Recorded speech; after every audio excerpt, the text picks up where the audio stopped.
So they're honoring. Not funny. Oh, I got another text. So they're. They texting us? Nope, just me. So they're honoring Selena. Claps. Oh, hand claps. Shout out to our black and brown. Well, this is for our brown people. Shout out to the Browns. It kind of sucks though, because of course she's not here. No, I'm saying because she's not here. But she's definitely deserving. Like, she has black, brown, white people love her. Yeah, it's funny to hear my mother-in-law talk about, like, for them, that's who everybody wanted to be growing up for them. I've heard that a lot from Hispanic culture. Yeah, and it's like, she broke so many barriers for us, and that was like our vision. That's what we wanted. We wanted to be like her. We wanted to, sing. And if you think about it now, what's the like besides Bad Bunny, who's killing it right now? I don't think people know how many records he's selling. What's the last Hispanic Latino Cardi? But they got J-Lo. But think about when the last time J-Lo was hot, like music wise. You know what I'm saying? She played the hell out of Selena though. She did, which brings us to the next portion. I can't even talk because I haven't watched it. I see a lot of complaints about the Selena movie on Netflix, and complaints. I would tell people this because I've seen it. When you live with a Puerto Rican, the day it came out, we started watching it. If you look at the screen, she doesn't look like J-Lo. Half of y'all don't know what Selena looked like. I'm not talking about you. No, I'm serious. It's so funny because a lot of people think that J-Lo, they thought it was really Selena. I'm like, she just played her character. Yes. Half of y'all niggas don't even know what Selena looked like. Y'all know what J-Lo looked like, but whatever. Very similar, but they are similar. Distinct still. Also, when you watch the Netflix special, I think, first of all, it's a season. It's like a show. Series. It's not like a documentary, which that's what I assumed it was going to be. Yeah. And I also thought it was going to be like a movie. This is honestly, I think the first part one is like 8 episodes, and it's literally meant to be like a TV show. Bruh, I think at the end of the part one, I think she's 15. All those clips you see is teenage Selena, which we did not get in the movie. We kind of got her to a certain age, and then she just grew up at one fucking concert when they about broke the stage. You know what I'm saying? And then it was J-Lo, right? Here, this is her like growing up, and for the most part, she's 13 to 15,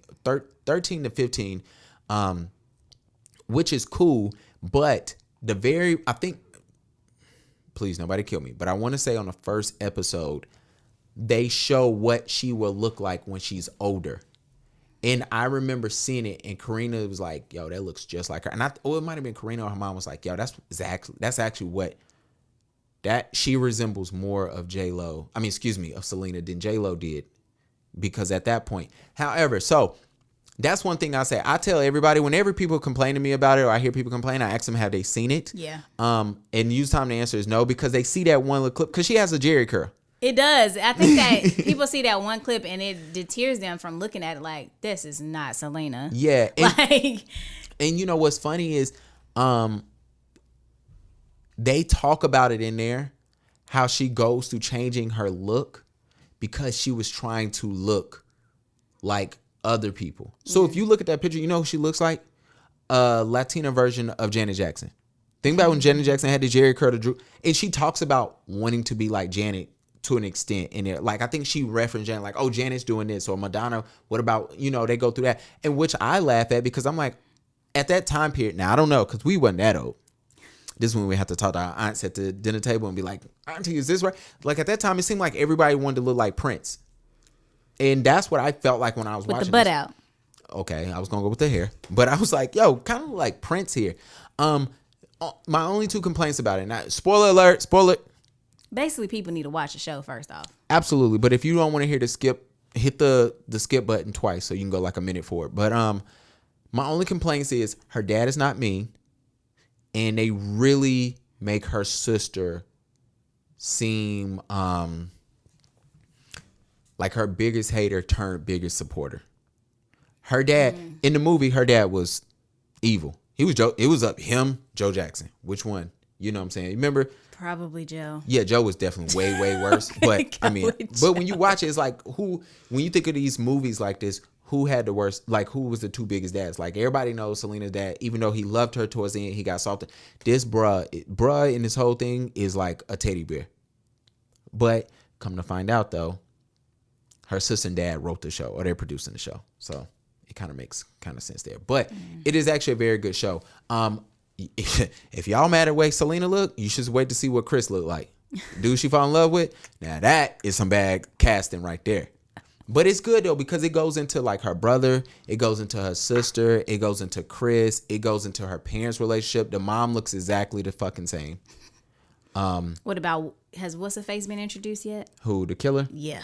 She hasn't. I'm assuming that's gonna be a second thing. Also, I think that all this shit is coming out because she's coming up for parole in like a few years. I know, that's what I was about to ask too.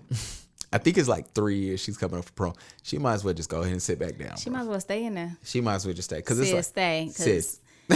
Yo, I was on the Instagram of Netflix. On the Instagram. I don't know why I sound so slow. Don't you? And I went to, it was one of their posts was like number one. You know how Netflix got the top 10? Excuse me, they got the top 10. And so they have it based off of country. And this was like a couple weeks ago. Selena was number one in like Mexico. Clearly. It was number one in U.S. and 2 other countries I don't remember. I was like, oh, everybody watching this? Yeah. It's not that bad. It's really not. I think for me, for my wife, she was like, yo, they could have just made another movie. Because it's stressed out. But for me, I actually kind of liked it because it seemed like every episode they dive into one of her siblings and show their whole thing. But like, I want to say out of the 8 episodes, 4 of them, she's in elementary school. And we didn't go that deep. They didn't, they talk about a lot in there about what her family had to go through. And it's a lot of similarities if you start listening to these other artists, because they have a whole thing in there how they wanted her to make white music and how she had that desire. And I want to say in part 2, like she had that thing like, oh, I want to do that. And I think in part 2, she just realized like, fuck it, I'm gonna stick with my people. And so it was super dope there. But you definitely see the Prince, Janet Jackson influence. But like I said, she's fucking 14 all the way up until she might be like 17. I don't know how the last episode ended because my wife, she just said, yo. I thought you said the Prince, like the Prince of the pants. I didn't know where you was going with that, but you said hair. Prince. Prince, not print. Prince, not print. Okay. And I didn't know she was really, really, really into fashion. Did you see her did you see J-Lo outfits in the movie? Yeah, I saw them too. Okay. All right. Next. Next is your topic. It's not my she topic. She cooking out now? Come on now. Karina came home from the gym. Clearly. Gavin smelled food, but I don't smell nothing. He hungry.